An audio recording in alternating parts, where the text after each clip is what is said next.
एक बार की बात है, बादशाह अकबर के शाही अस्तबल में एक बहुत ही खूबसूरत और कीमती ऊंट था। यह ऊंट अपनी तेज रफ्तार और अद्भुत सहन शक्ति के लिए पूरे साम्राज्य में प्रसिद्ध था। बादशाह को यह ऊंट बहुत प्रिय था और वह अक्सर इसे देखने जाते थे। एक दिन सुबह जब माली अस्तबल से गुजर रहा था तो उसने देखा कि ऊंट बेचैन है और उसकी आंखों से लगातार आंसू बह रहे हैं। माली घबरा गया। उसने तुरंत अस्तबल के प्रमुख अफसर को बताया। अफसर ने जांच की तो पता चला कि ऊंट की आंखों में कुछ सूजन है और वह कुछ देख नहीं पा रहा है। यह खबर जल्द ही बादशाह अकबर तक पहुंची। अकबर को बहुत चिंता हुई। उन्होंने तुरंत अपने सबसे अच्छे हकीमों और वैद्यों को बुलाया। कई दिनों तक हकीमों ने ऊंट का इलाज किया, तरह तरह की जड़ी बूटियां और मरहम लगाए, लेकिन ऊंट की हालत में कोई सुधार नहीं हुआ। उसकी आंखें लगातार सूजी हुई थीं और वह पूरी तरह से अंधा हो चुका था। अकबर बहुत दुखी हुए। उन्होंने घोषणा की, जो कोई भी मेरे प्रिय ऊंट को ठीक करेगा उसे मैं सोने के सिक्कों से तौल दूंगा। लेकिन अगर ऊंट ठीक नहीं हुआ तो यह शाही परिवार के लिए एक अपशगुन होगा। कई लोग आए, उन्होंने अपने अपने तरीके से इलाज करने की कोशिश की, लेकिन सब नाकाम रहे। ऊंट की हालत बद से बदतर होती जा रही थी। अब वह ठीक से खा भी नहीं पा रहा था। जब सब उम्मीदें छोड़ चुके थे, तब बीरबल ने हस्तक्षेप किया। उन्होंने अकबर से कहा, जहांपनाह, मुझे एक बार इस मामले की जांच करने की अनुमति दें। मुझे लगता है कि यह केवल एक बीमारी नहीं है, बल्कि कुछ और है। अकबर ने उन्हें अनुमति दे दी। बीरबल अस्तबल गए और उन्होंने ऊंट को बहुत ध्यान से देखा। उन्होंने उसके व्यवहार, उसके दर्द और सबसे खास बात, उसकी सूजी हुई आंखों का बारीकी से मुआयना किया। उन्होंने देखा कि ऊंट जब भी खांसता था तो उसकी आंखों से हल्का सा काला पदार्थ निकलता था। बीरबल ने उस पदार्थ को अपनी उंगलियों पर लिया और उसे सूंघा। उन्हें एक अजीब सी हल्की कड़वी गंध महसूस हुई। बीरबल तुरंत समझ गए कि यह कोई बीमारी नहीं, बल्कि एक साजिश है। कोई ऊंट को जानबूझकर अंधा कर रहा था। लेकिन कौन और क्यों? बीरबल ने अस्तबल के सभी कर्मचारियों को बुलाया। उन्होंने एक एक से बात की, उनके व्यवहार पर नजर रखी। उन्हें पता चला कि अस्तबल में एक नया चरवाहा आया था, जिसका नाम था ज़मीर। ज़मीर हमेशा शांत रहता था और किसी से ज्यादा बात नहीं करता था। बीरबल ने ज़मीर से पूछताछ की, लेकिन उसने अपनी बेगुनाही की कसम खाई। बीरबल को कोई सीधा सबूत नहीं मिल रहा था। ऊंट तो बोल नहीं सकता था और कोई गवाह भी नहीं था। बीरबल ने अकबर से कहा, जहांपनाह, हमें इस मामले को सुलझाने के लिए एक ऐसे गवाह की जरूरत है जो बोल नहीं सकता लेकिन सच जानता है। अकबर पजल्ड हुए, तुम क्या कह रहे हो? बीरबल, गूंगा गवाह? बीरबल मुस्कुराए और बोले, हाँ जहांपनाह, और वह गवाह कोई और नहीं बल्कि हमारा यह बेजुबान ऊंट ही है। अगले दिन बीरबल ने दरबार में एक अद्भुत दृश्य तैयार किया। उन्होंने शाही हकीमों, अस्तबल के सभी कर्मचारियों और ज़मीर को भी बुलाया। उन्होंने एक बड़ा सा पर्दा लगाया और पर्दे के पीछे से कुछ ऐसा करना शुरू किया जिससे सभी हैरान रह गए।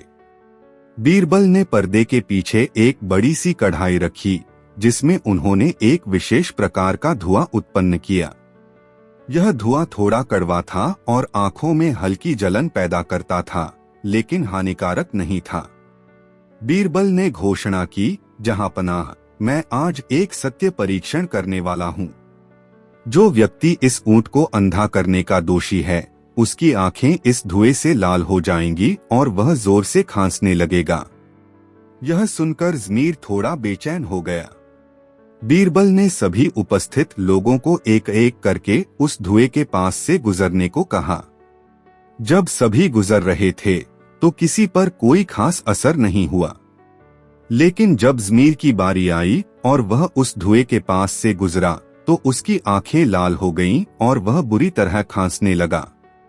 उसकी आंखों से पानी निकलने लगा और वह खुद को रोक नहीं पाया। अकबर और सभी दरबारी हैरान रह गए। बीरबल ने ज़मीर की ओर इशारा करते हुए कहा, पकड़ा गया चोर जहांपना। देखिए, यही है वह व्यक्ति जिसने हमारे प्यारे ऊंट को अंधा किया था। ज़मीर घबरा गया और अपनी गलती मानने से इनकार कर दिया। बीरबल ने समझाया, जहांपनाह, इस ऊंट की आंखों में जो पदार्थ था वह एक विशेष प्रकार के पौधे का रस था जिसे सुखाकर पाउडर बनाया जाता है। यह पाउडर जब पानी या नमी के संपर्क में आता है तो आंखों में तेज जलन पैदा करता है और उन्हें अंधा कर देता है। इस पौधे का धुआं भी ऐसा ही असर करता है। और जहांपनाह, मुझे अस्तबल में उस पौधे की पत्तियों के कुछ अवशेष मिले थे जिससे मुझे शक हुआ। मैंने पाया कि चरवाहा ज़मीर के पास उसी पौधे का एक छोटा पैकेट था जिसे वह अपने जूते में छिपा कर रखता था। वह रोज ऊंट के पानी या चारे में थोड़ा सा पाउडर मिला देता था जिससे धीरे धीरे ऊंट की आंखें खराब होती गईं। लेकिन बीरबल, अकबर ने पूछा, उसने ऐसा क्यों किया? बीरबल ने ज़मीर को सामने लाने का आदेश दिया। ज़मीर ने घबराकर कबूल किया कि उसने एक दूसरे व्यापारी से पैसे लिए थे जो चाहता था कि शाही ऊंट बेकार हो जाए ताकि वह अपना ऊंट बादशाह को बेच सके। उसने सोचा था कि कोई उसे कभी पकड़ नहीं पाएगा क्योंकि उसके पास कोई सबूत नहीं होगा और ऊंट बोल नहीं सकता। बीरबल ने आगे कहा, जिस धुएं का मैंने इस्तेमाल किया वह उसी पौधे से बना था। एक निर्दोष व्यक्ति पर इसका कोई खास असर नहीं होगा, लेकिन जो व्यक्ति रोज उस पाउडर के संपर्क में था उसकी आंखें और गले की नसें उस पदार्थ के प्रति ज्यादा संवेदनशील हो गई थीं। इसलिए जब वह धुएं के संपर्क में आया तो उसकी आंखें लाल हो गईं और वह खांसने लगा, ठीक वैसे ही जैसे हमारा ऊंट खांस रहा था जब उसे दर्द होता था। अकबर बीरबल की बुद्धिमानी से एक बार फिर चकित रह गए। उन्होंने बीरबल की जय जयकार की और ज़मीर को कड़ी सजा सुनाई। ऊंट का इलाज एक अनुभवी हकीम की देखरेख में शुरू किया गया और कुछ हफ्तों में वह धीरे धीरे ठीक होने लगा। अकबर बहुत खुश हुए। उन्होंने बीरबल को सोने के सिक्कों से तौलने के साथ साथ एक विशेष ऊंट की प्रतिमा भी भेंट की जो बीरबल की बुद्धिमानी और न्याय की प्रतीक थी। यह कहानी पूरे साम्राज्य में फैल गई और बीरबल की ख्याति और बढ़ गई। लोगों ने जाना कि बीरबल की नजरें केवल इंसानों के झूठ को ही नहीं बल्कि बेजुबान जानवरों के दर्द और उनके पीछे छिपे रहस्य को भी पहचान लेती थीं। मुगल सम्राट अकबर के राज में शांति, समृद्धि और न्याय के सौरभ निकलते थे, परंतु उस वर्ष बादशाही आसमान पर काले बादलों का डेरा था। एक ओर सीमा पर विद्रोही सरदार सिर उठाने लगे, दूसरी ओर राजधानी आगरा के करीब बसे किसानों को भीषण सूखा झुलसा रहा था। ठीक उसी समय राजकोष से जुड़ा एक अनसुना रहस्य सिर उठा रहा था, 9 खजानों का रहस्य, जिसके बारे में केवल 2 ही लोग सचमुच जानते थे, बादशाह अकबर और खुद बीरबल। एक रात अकबर ने सपना देखा। उन्होंने खुद को सिंदूर रंगी धरती पर खड़े पाया, जहां उनके पैरों तले से एक जलधारा फूट रही थी। जलधारा सुनहरी रोशनी में बदल गई और उससे 9 छोटे छोटे दीप निकले जो हवा में तैरकर दूर आकाश में खो गए। अचानक घोर अंधेरा छा गया और एक वृद्ध साधु प्रकट होकर बोले, राजा, जब तक ये 9 दीप फिर एक स्थान पर न मिलेंगे, सल्तनत को सच्चा उजाला नहीं मिलेगा। सुबह दरबार लगा तो अकबर ने बीरबल को बुलाकर सारा सपना बयान किया।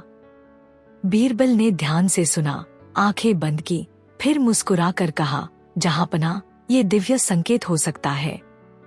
9 दीप शायद 9 दुर्लभ खजानों का प्रतीक हों, जिनसे रियासत का भला होगा। अकबर ने पूछा, पर ये खजाने हैं कहाँ?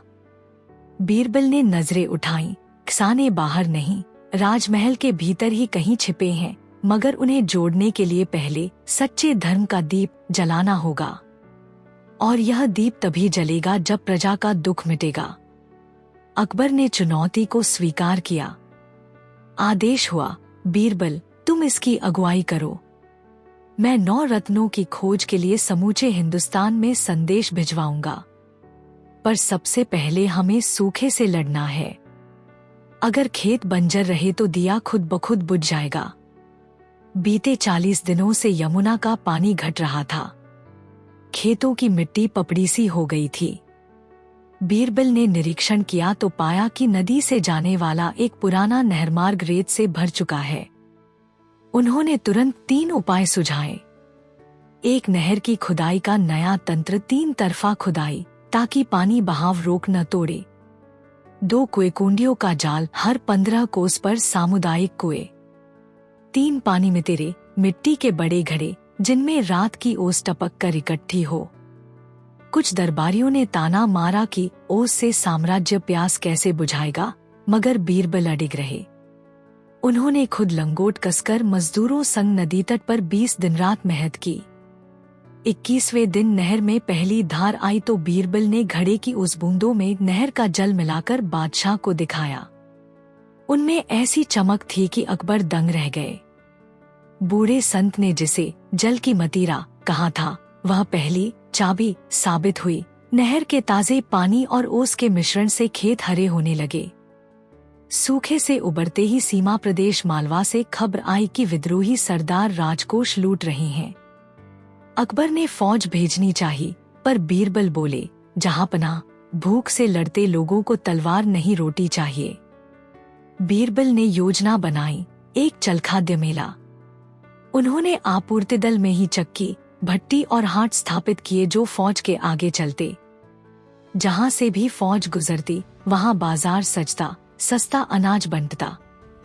लोगों ने देखा कि मुगल सेना विनाश नहीं, राहत ला रही है। विद्रोहियों ने हथियार डाल दिए। खुश किसानों ने बीरबल को तोहफे में एक दुर्लभ काले पत्थर का टुकड़ा दिया। रात को उस पत्थर को जमीन पर रखा गया तो वह धीरे धीरे धड़धड़ कर धड़कने लगा, मानो हृदय की नब्ज हो। बीरबल समझ गए, धरती की धड़कन दूसरी चाबी है। यह पत्थर धरती में नमी का संकेत देता था। जहां उसे गाड़ दिया जाए वहीं झरना फूटे। इस खोज से सिंचाई तंत्र दोगुना फलदार हुआ। राजमहल में सूखे के बाद उमस बढ़ी तो बीरबल ने महल की पुरानी सुरंगों का अध्ययन किया। उन्होंने पाया कि जमीन के नीचे प्राकृतिक वायु गुफाएं थी, जिन्हें राजमिस्त्री गुप्त की लापरवाही ने बंद कर दिया था। बीरबल ने सुरंगों को फिर से खुलवाने का काम चलाया और अंदर बांस की पवन बांसुरियां टांग दी।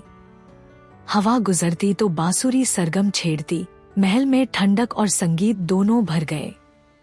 दरबार में संगीतकार तानसेन ने इन स्वरलहरियों को सुनकर कहा, ये तो प्रकृति का हवा का साज है। अकबर ने प्रसन्न हो तीसरी चाबी की मुहर लगा दी। राज दरबार में एक नया वजीर मीरगज़बा हाल ही में नियुक्त हुआ था। वह चतुर था मगर लालची। उसे खबर लग गई कि बीरबल किसी गुप्त मिशन पर है। उसने दरबारियों को भड़काया कि बीरबल नौकसाने छिपा रहा है। रोज शाम वजीर दरबार में उल्टी पुल्टी बातें उछालता। उधर बीरबल केवल चौथी चाबी की खोज में थे, आग की शीशा, यानी ऐसी पारदर्शी पत्थराकृति जो सूर्य रश्मि को समेटकर रात में प्रकाश दे। वे मगरिब के रेगिस्तानी फकीरों से मिले। वहां रेत के कण तेज आंधी में पिघलकर कांच बन जाते थे। उसी कांच से फकीरों ने लैंप बनाया था जो दिन भर सूर्य के ताप से लाल हो जाता और रात में दियसा उजाला देता। बीरबल ने वह पत्थर अकबर को सौंपा, पर उसी रात मीरगज़बा ने चाबी चुरा ली और उसे दुर्बल करके बादशाह के सामने झूठ फैलाया। देखिए, पत्थर बेकार है। उसने बीरबल को दरबार से निकालने की चाल चली। अकबर कुपित हुए, पर मन में शक भी था। उन्होंने बीरबल से स्वयं को निर्दोष सिद्ध करने को कहा। बीरबल मुस्कुराए, दरबारियों को प्रणाम कर बोले, जो सत्य पर अटल हो उसे प्रमाण की चिंता नहीं, और स्वेच्छा से 15 दिन के बनवास पर निकल पड़े। बनवास में बीरबल आगरा से दूर विंध्य के पहाड़ों में पहुंचे। वहां के आदिवासियों ने उन्हें बुझती हुई आग, आधे जले पेड़ सूखे रूप में दिखाए, क्योंकि हाल में गड़गड़ाहट वाली बिजली तूफान ने तबाही मचाई थी। पर रात को बीरबल ने देखा कि उन्हीं जले पेड़ों की राख में नीली सी लहर उठ रही थी। शोध करने पर पता चला सपनों की डोरी बिजली से चार्ज हुआ एक गुणक तंतु फाइबर जो राख में बदलने के बाद भी विद्युत आवेश समेटे था और हलचल पर नीली झिलमिलाहट देता। बीरबल समझ गए यह पांचवी चाबी है, राख से भी ऊर्जा पैदा करना। उन्होंने तंतु बटोरकर रस्सी में पिरोई और आदिवासियों के गांव में उसे झूले रास्ता बना दिया। रात में बच्चे उस झूले पर खेलते तो नीली रोशनी बिखरती। आदिवासियों ने उन्हें राख दीपक उपाधि दी और शुभरूप ताबीज भेंट किया। 15वें दिन बीरबल लौटे और सीधे दरबार में पहुंचे। उन्होंने पांचों चाबियां प्रस्तुत कर दिखाया कि आग की शीशा अब भी दहक कर उजाला दे रही थी, क्योंकि वजीर की छेड़खानी से कुछ नहीं हुआ था, केवल उसकी ठंडी सांस ने पत्थर की सतह पर धूल जमाई थी। बीरबल ने पत्थर पर हाथ फेरते ही उसे पुनः चमका दिया। फिर उन्होंने मीरग्स्ब को बुलाया और उससे पूछा, दरबार में बैठे बैठे जिस पत्थर को बेकार कहा, क्या कभी मैदान में लेकर सूरज की धधक झेली? मीरग्स्ब खामोश रहा। बीरबल ने आगे कहा, जिसे वस्तु का गुण न पता हो वह मंत्री कैसे? अकबर समझ गए। मीरग्स्ब को पद से हटाया गया। बीरबल को राजमंत्री का पूर्ण दायित्व मिला। पर बीरबल ने उसी दिन कहा, जहांपना पद बड़ा नहीं, जिम्मेदारी बड़ी है। अकबर को लगा कि प्रजा की अशिक्षा भी जड़ंधेरा है। उन्होंने 10,000 पुस्तकों का विशाल पुस्तकालय बनाने का फरमान जारी किया, पर उस समय कागज की कमी थी। बीरबल ने सुझाव दिया, ज्ञान महाभोज। उन्होंने देश भर के विद्वानों को आमंत्रित किया। शर्त रखी कि हर विद्वान एक अनपढ़ शख्स को साथ लाए और उसी को गुरुमंत्र सिखाए। समापन पर हर जोड़ी को एक एक पोथी लिखनी थी। विद्वानों ने अपने शिष्यों को लिखना पढ़ना सिखाया और बना दी हजारों हस्तलिखित किताबें, जो बादशाह के पुस्तकालय की नींव बनी। ऐसे में एक अंधा कवि था जिसने ब्रेल सरीखे बिंदु चिन्हों से काव्य रचा। जब कवि ने शिलाफलक पर उंगलियों से चलकर कविता सुनाई तो बीरबल ने उसे छठी चाबी घोषित किया, शब्दों का मोती, यानी ज्ञान का वह मोती जो आँखों से नहीं हाथों कानों से भी चमक सकता है। राजकुमारी जोधाबाई की इच्छा थी कि महल की दीवारें लोकचित्रों से सजें, पर आम रंग बारिश में उड़ जाते थे। बीरबल ने कुमायूं के पहाड़ों से एक दुर्लभ झाड़ी का रस मंगवाया जो पानी लगते ही परत सा जमता और रंग अनूठा देता। चित्रकारों ने उस रस को रंग में मिलाकर दीवारों पर चित्र रचे। बारिश आई तो रंग और निखर उठा। बीरबल ने इसे रंगों का सूरमा कहा। 7वीं चाबी। अब तक 7 दीप रोशन हो चुके थे, पर 2 दीप बाकी थे। परंतु राजमहल में एक नया संकट सिर उठा। कर्ज में डूबे व्यापारी दल की गुहार और राजकोष पर अतिरिक्त भार। बाजार में नकली सिक्कों की बाढ़ थी। बीरबल ने टकसाल का निरीक्षण किया तो पाया कि पुराने मोहरों में तांबे की मात्रा घटाकर मोटी परत चांदी चढ़ाई जा रही थी। उन्होंने नया तरीका अपनाया। हर ताजी ढली मुहर को लालचंद नामक सुवर्णकार की सुझाई हुई जलसांस परीक्षाशाला से गुजारना पड़ा। सिक्कों को हल्के गर्म पानी से भरे शीशे पात्र में छोड़ा जाता। असली सिक्के देर तक सन्न रहकर सतह पर चढ़ते, नकली जल्दी नीचे धंस जाते। बाजार में भरोसा लौटा। लोगों ने इसे सिक्कों की सांस कहा। 8वीं चाबी। अब केवल एक दीप शेष था। तभी खबर आई कि दक्षिण में गोलकुंडा के निजाम ने युद्ध की धमकी दी है, क्योंकि मुगल राजदूत ने उनकी बेटी के विवाह समारोह के लिए भेजे तोहफे लौटा दिए थे। राजदूत ने अकबर दुश्मनी पर जहर घोला था। अकबर को खून खौल गया। बीरबल ने सलाह दी, सरहद से पहले दिल जीतो। वे स्वयं दूत बनकर गोलकुंडा पहुंचे। वहां उन्होंने देखा निजाम की बेटी राजकुमारी गुलबानो शास्त्रीय गायन की शौकीन है, पर दरबार परंपरा उसे गाने नहीं देती। बीरबल ने दरबार में तानसेन को बुला भेजा। तानसेन ने एक राग छेड़ा। गुलबानो ने पर्दे के पीछे से संगत कर दी। दरबारियों ने पहली बार उसकी आवाज सुनी और मंत्रमुग्ध हो गए। निजाम पिघल पड़ा। तनातनी की दीवार गिर गई। समाधान स्वरूप अकबर की तरफ से उपहार में एक रागदीप हवा का साजकांच से बना अनोखा वाद्य भेजा गया जो बीरबल की चाबियों का सार था। निजाम ने बदले में 2 चीजें दी, संधिपत्र और कुरान का एक दुर्लभ पन्ना जिस पर इंक से जड़ी सुगंधित राल थी। जब राल पर सांस फूंकी जाती तो अक्षर सुनहरी हो उठते। यह था दिलों का राग, 9वीं चाबी। अकबर दरबार में 9 चाबियां एक साथ रखी गईं। 1 जल की मतीरा, 2 धरती की धड़कन, 3 हवा का साज, 4 आग की शीशा, 5 सपनों की डोरी, 6 शब्दों का मोती, 7 रंगों का सूरमा, 8 सिक्कों की सांस, 9 दिलों का राग। बादशाह ने बीरबल से पूछा, इनसे सच्चे धर्म का दीप कैसे जलेगा? बीरबल ने मुस्कुराकर कहा, सच्चा धर्म किसी मजहब का नाम नहीं, प्रजाबला है।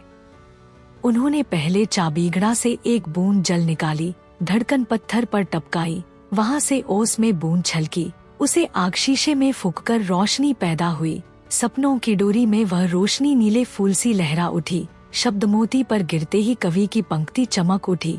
रंग सूरमा ने उस पंक्ति को इंद्रधनुषी किया, सिक्कों की सांस ने उस पर ही नकलीपन को परखा और आखिर दिलों का राग वाले पन्ने पर जा बैठी, जहां सांस लेते ही अक्षर स्वर्णिम हो गए। दरबार के बीच रखते ही उससे तेज प्रकाश फैला और महल के बाहर चौक में खड़े हजारों लोग उल्लास से नाच उठे। उसी पल नदी के पार सूखी धरती पर बारिश की बूंदें गिरने लगीं, मानो प्रकृति भी इस दीप के आगे नतमस्तक हो। उपसंहार। अकबर ने गर्वभरी नजर से बीरबल को देखा। तुमने साबित कर दिया कि बुद्धि, करुणा और संकल्प मिले तो राजपाट से बड़ा धर्म जगा सकते हैं। बीरबल ने झुककर कहा, जहांपना, मैं बस आपकी प्रजा का सेवक हूँ और यही खिदमत सबसे ऊंचा ताज है। उस दिन से 9 खजानों की कथा जनवरी से जनवरी में गूंजी। बच्चे गाँव गाँव खेलते हुए बोलते, जल धरती वाग, सपने शब्द रंग सुन, सिक्के दिल का राग मिले, दीप जले हर कुन। और तब से मुगल सल्तनत में जब भी संकट आया, लोग कहते, पहले चाबियां भीतर खोजो, बाहर का ताला अपने आप खुल जाएगा। यही थी वह दीर्घ महंगा था, सुंदर, उदात्त और आशा से भरी, जहां अकबर बीरबल ने साबित किया कि सच्चे धर्म का दीप 9 भिन्न भिन्न नहरश्मियों से जलता है और हर रोशनी का रंग वही है जो मानवता की सेवा में चमके। बादशाह अकबर की राजधानी फतेहपुर सीकरी की वह ठंडी सुबह थी जब लाल पत्थरों पर पहली धूप पड़ते ही महल सोने सा चमक उठा। दरबार सज चुका था, लेकिन आज शहर के कोने कोने में एक अजीब सी खलबली थी। अफवाह उड़ी थी कि सीमांत पर स्थित पुराना रुद्रगढ़ दुर्ग अचानक उजाला छोड़ता हुआ सोने की चमक बिखेर रहा है, जैसे भीतर कहीं छिपा खजाना बाहर आने को मचल रहा हो। बादशाह ने यह खबर सुनी तो चौंक उठे। खजाने का नाम सुनते ही कुछ दरबारी लार टपकाने लगे, मगर बादशाह की नजर सीधे बीरबल पर जमी थी।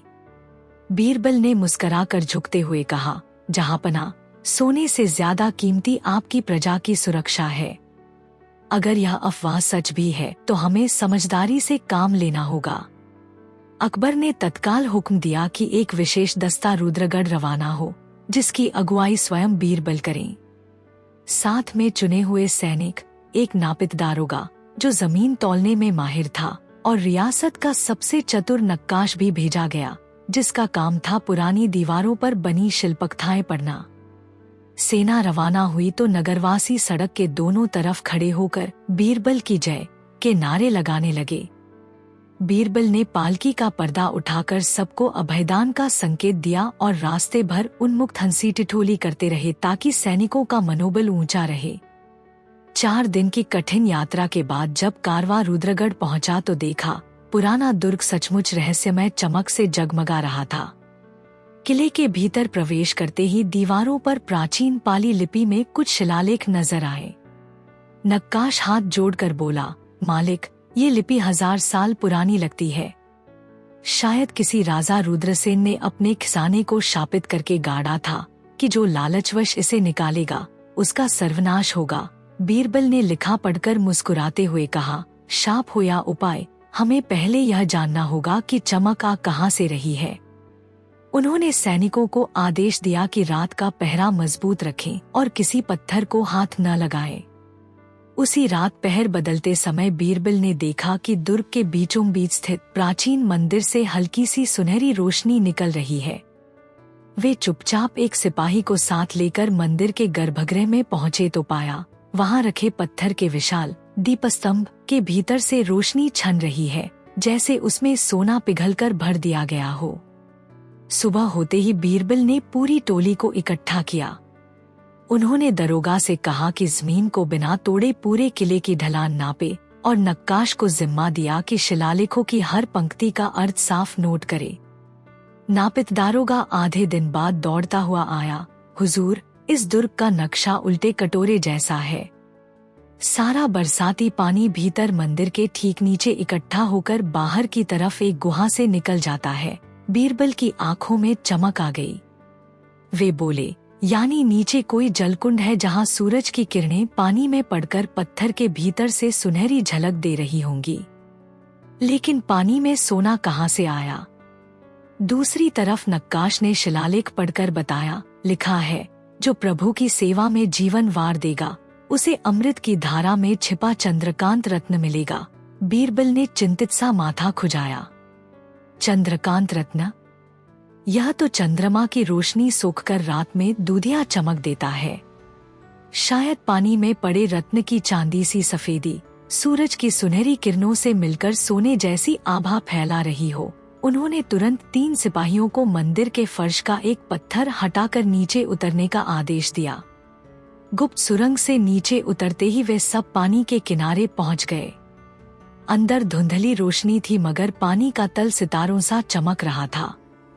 सिपाहियों ने मशालें ऊंची की तो देखा एक पेटी जिस पर ताले की जगह खंडित मूर्ति का पत्थर फिट था।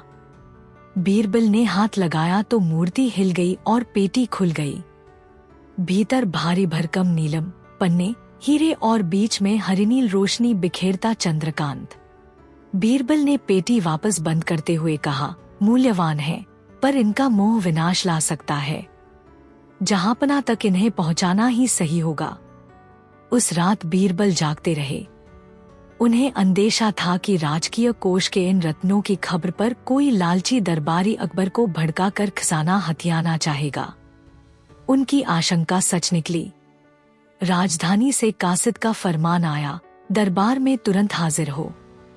खजाने को राजकोष में जमा करवाओ और यात्रा विवरण दो। बीरबल मुस्कुराए। उन्होंने साथियों से कहा, कभी कभी सच्ची दौलत नजरों के सामने होती है पर अहंकार में लोग देख नहीं पाते। चलो बादशाह को दिखाते हैं कि बुद्धि की जीत कैसे होती है। अकबर के दरबार में वापस पहुंचते ही कुचालियों का झुंड तैयार था। अलग अलग वजीर लपक कर बोले, जहांपना, सुना है बीरबल ने शापित खजाना खोला है। इससे सल्तनत पर विपत्ति आ सकती है। एक ने तीखे स्वर में जोड़ दिया, और क्या पता बीरबल ने कीमती जवाहरात छिपा लिए हों। दरबार में सनसनी फैल गई।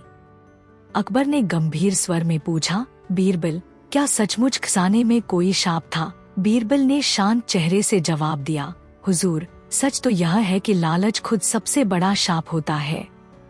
यही संदेश रुद्रगढ़ के शिलालेख में भी है। उन्होंने आगे कहा, मैंने चंद्रकांत रत्न व अन्य जवाहरात आपके चरणों में समर्पित कर दिए हैं, मगर मैंने साथ एक और चीज लाई है जिसके सामने ये रत्न भी फीके पड़ जाएंगे, सब भौचक्के के। बीरबल ने इशारा किया और दरोगा एक बड़े संदूक में ताजा भरा पानी लिए आया। पानी सूर्य रश्मि पड़ते ही सोने सा दमकने लगा।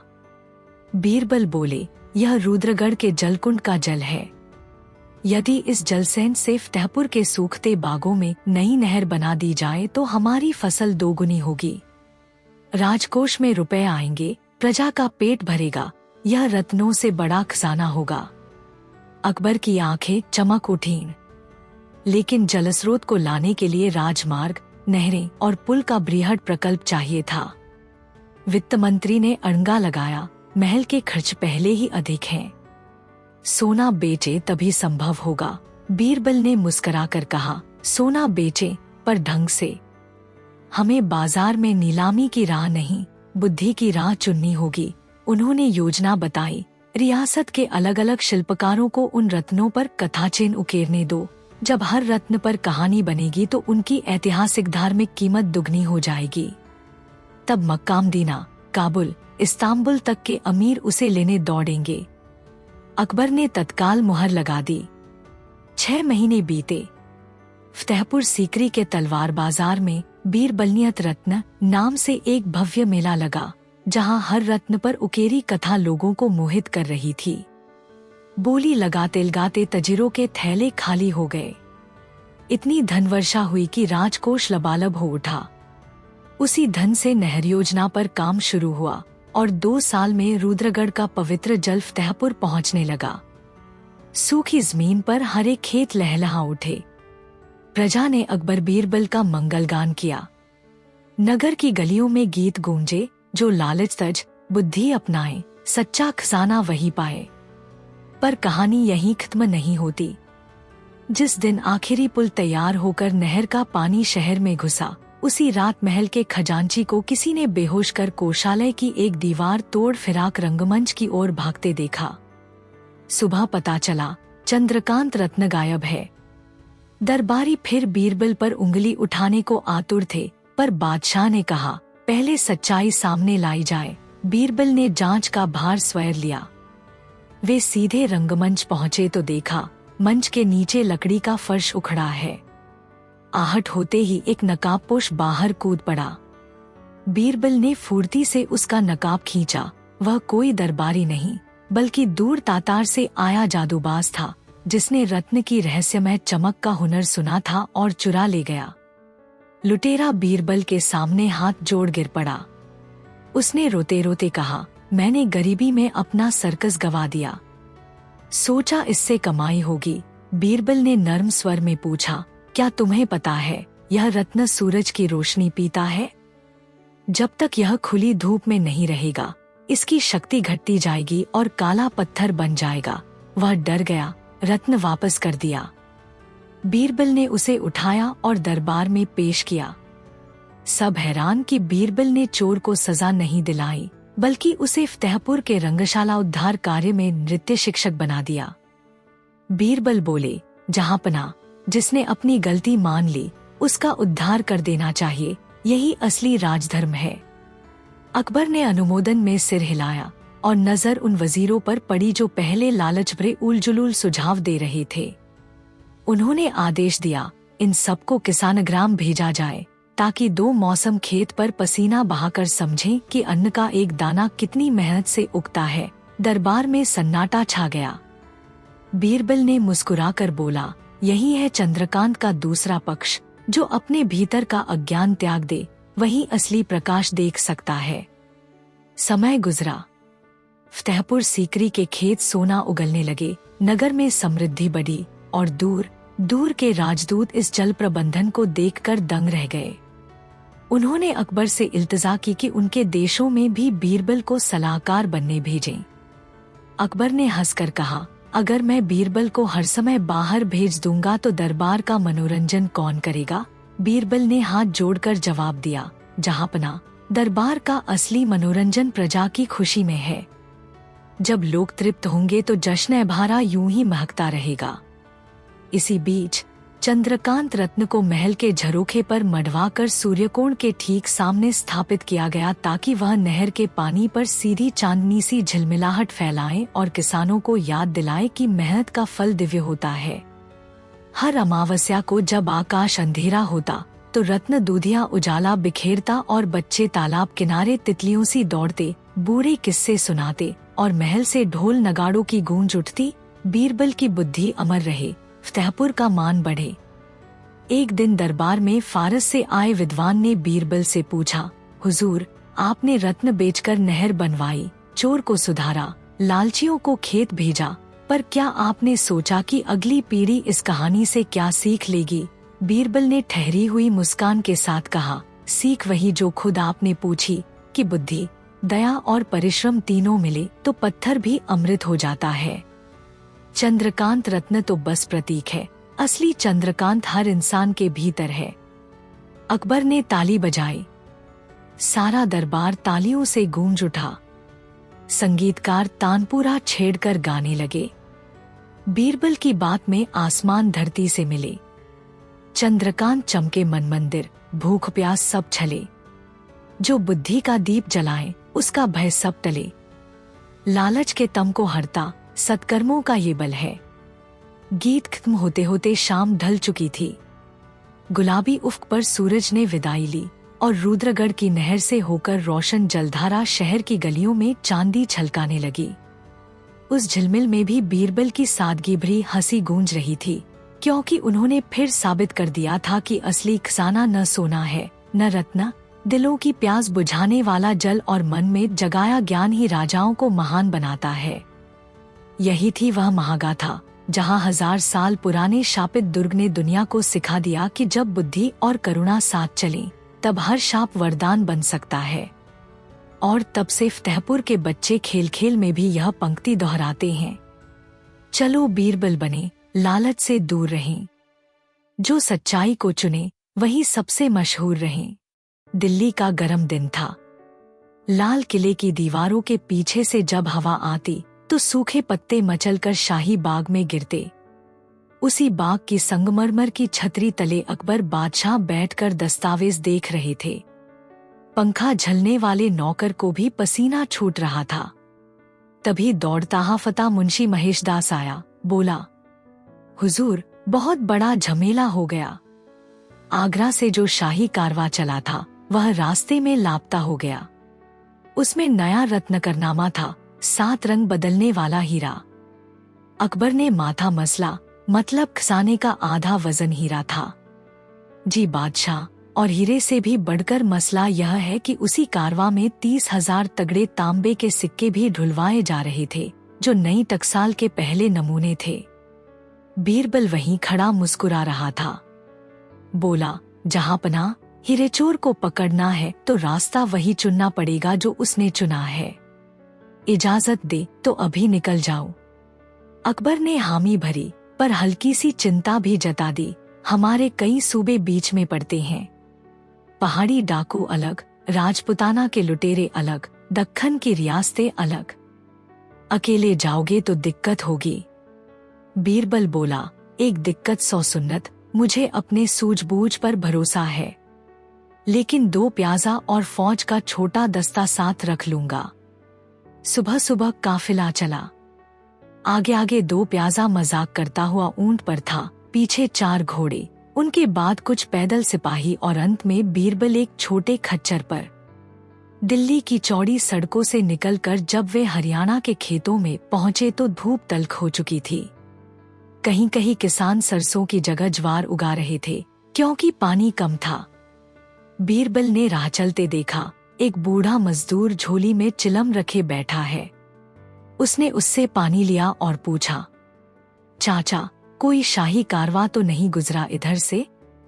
बूढ़े ने सिर हिलाया, गुजरा तो था, पर रात ही रात कोई घमासान हुआ। सुबह सिर्फ घोड़े की नालों के गहरे निशान मिले।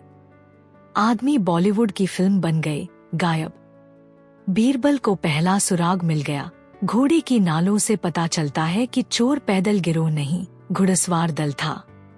तीसरे दिन काफिला करनाल के पास रुका तो एक सराय दिखी। सराय वाले बाबू से हाल लिया तो उसने धीरे से कहा, हुजूर, परसों रात कुछ लोग आए। उन्होंने नीली पगड़ी बांध रखी थी और अपने घोड़ों को छुपाने के लिए सराय के पीछे वाले आमबाग का दरवाजा खोलने की जिद की। फिर वो लोग छप्पर वाले कमरे में घुस गए। सुबह सराय की दीवार पर कासी थाल टंगा मिला, जिस पर आधा चांद और आधा सूरज बना था। बीरबल ने 2 प्याजा को इशारा किया, नीली पगड़ी और आधा चांद आधा सूरज का निशान। यह तो दक्खन वाले नील सूरज गिरोह का चिन्ह है। 2 प्याजा ने आंख गोल की, ओहो, सुना था उन लोगों की खासियत है कि चोरी के बाद रास्ते में दावत करके थाल छोड़ जाते हैं। सराय के पीछे जाकर देखा तो 2-3 घोड़ों की ताजा लीद बदबू मार रही थी।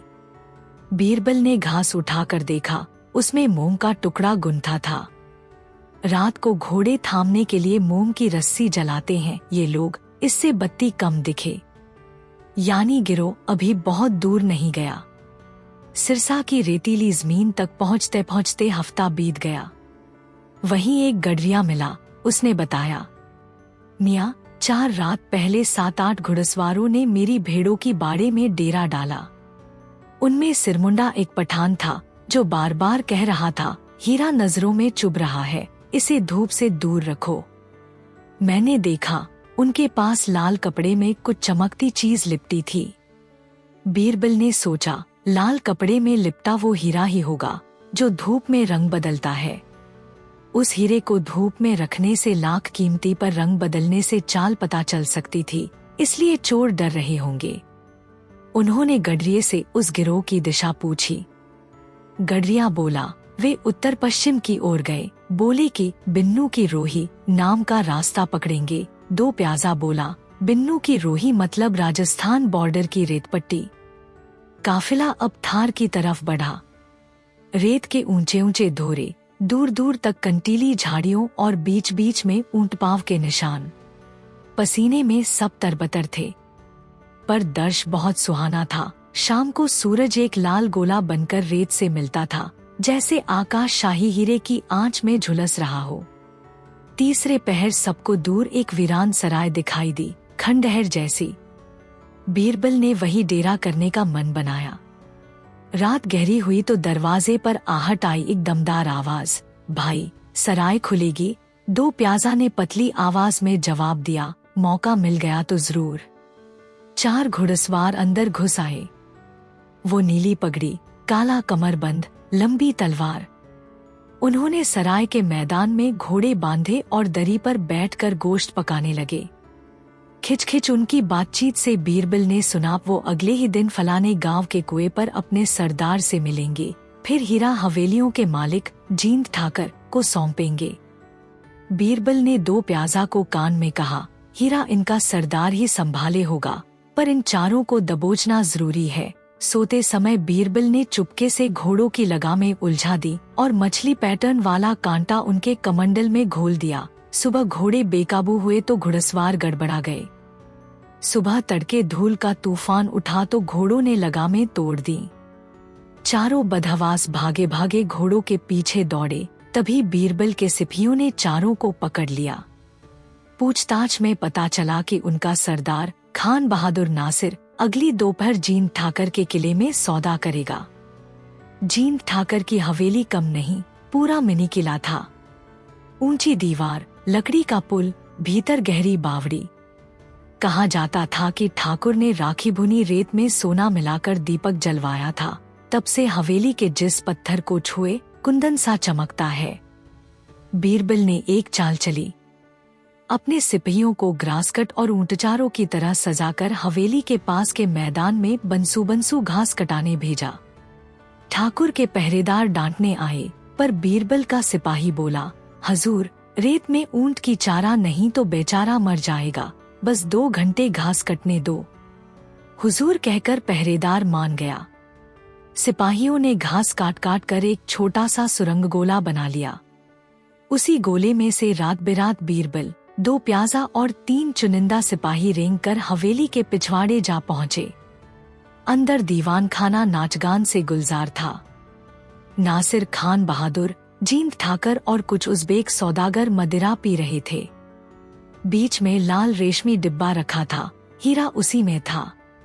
नासिर बोला, ये हीरा धूप में 7 रंग दिखाता है, इसकी पहली बोली 5000 सोने के सिक्के। ठाकुर बोला, मैं 2 लाख तक जा सकता हूँ।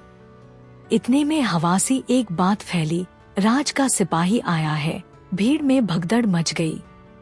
बीरबल ने अपना चोगा फेंका, ऊंची आवाज में कहा, हीरा शाही माल है, इसे बेचना दंडनीय अपराध है। नासिर तलवार खींचकर गुर्राया, पहले ये तलवार पार करो, फिर हीरा पार करना।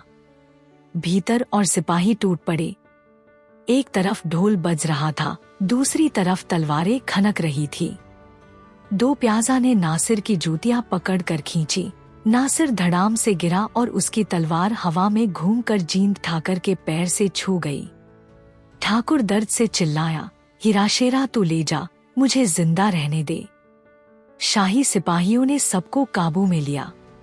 हीरा बीरबल ने रेशमी डिब्बे समेत उठाया और उसे मोटे सूती कपड़े में लपेटकर अपनी कमर में बांध लिया। सवेरे सवेरे अजब तमाशा हुआ। जब बीरबल हीरा लेकर बाहर निकला तो धूप में रेशमी डिब्बे के रेशे बारीक छिद्रों से निकलकर आसमान पर इंद्रधनुष बना रहे थे। खेतों में काम करती औरतें हंस पड़ी, बच्चे तालियां बजाने लगे। दो प्याजा बोला, बीरबल भाई, लगता है हीरे की खुशी पूरे गांव में फैल गई। 20 दिन घूम फिर के काफिला दिल्ली लौटा। अकबर बादशाह, जो अमूमन शांत रहते थे, इस बार ताज पहनकर महलद्वार तक आ गए। हीरा धूप में 7 रंग छलका रहा था, लाल, नारंगी, पीला, हरा, आसमानी, नीला, बैंगनी। बादशाह बोले, जिस रत्न में 7 रंग हो उसमें सारा जहां समाया है, पर हमारी सल्तनत में असली रंग वो है जो भूख मिटाए, न्याय दिलाएं और लोगों को गुरूर न करने दें। बीरबल ने झुककर कहा, हुजूर, अगर इजाजत हो तो इस हीरे की नकल बनी टकसाली कांच आम जनता को दिखाई जाए, ताकि वो भी समझे कि उनकी मेहनत का असली रंग क्या है। अकबर ने सिर हिलाया, बिल्कुल, असली हीरा तो खजाने में रहेगा, पर उसकी रोशनी सब तक पहुँचे। उस शाम लाल किले की दीवार पर तेल के दियों से 7 रंग की कतार जली। दो प्याजा ने मजाक किया, बादशाह सलामत, हीरा तो मिला, लेकिन हम घोड़े ऊंट धोते धोते बिल्कुल मैदान हो गए। बादशाह ने हंसकर हुक्म दिया, कल पूरे दस्ता को शाही बावर्ची खाने की खीर खिलाई जाएगी। बीरबल पास खड़े खड़े सोच रहा था, सफर में कितनी कठिनाइयां आईं। रेत के तूफान, नीली पगड़ी वाले घुड़सवार, लंबी सुरंग, रेतकिले का बाजार, नासिर की तलवार, तांबे के नकली सिक्के, पर आखिरकार न्याय की ही जीत हुई। उसने बादशाह की तरफ देखा, बोला, हुजूर, अगर सर पर आपकी छत्र छाया हो तो 7 नहीं 70 रंग के हीरे भी मिल जाते हैं। बादशाह ने हाथ उठाकर कहा, सिर्फ हमारी नहीं, इस सल्तनत की जनता की दुआएं भी तुम्हारे साथ थीं। ये दास्तान याद रहेगी, एक हीरे ने कितनी रेत भरी राह दिखा दी। और इसी मुस्कुराहट के साथ शाही नगाड़े बज उठे, आसमान में रंग बिरंगे परचम फहराए गए। लाल किले की बुर्जों से देखता चांद भी उस रात कुछ ज्यादा चमकदार लगा। शायद उसे भी 7 रंग के हीरे की कहानी सुनने में मजा आया था।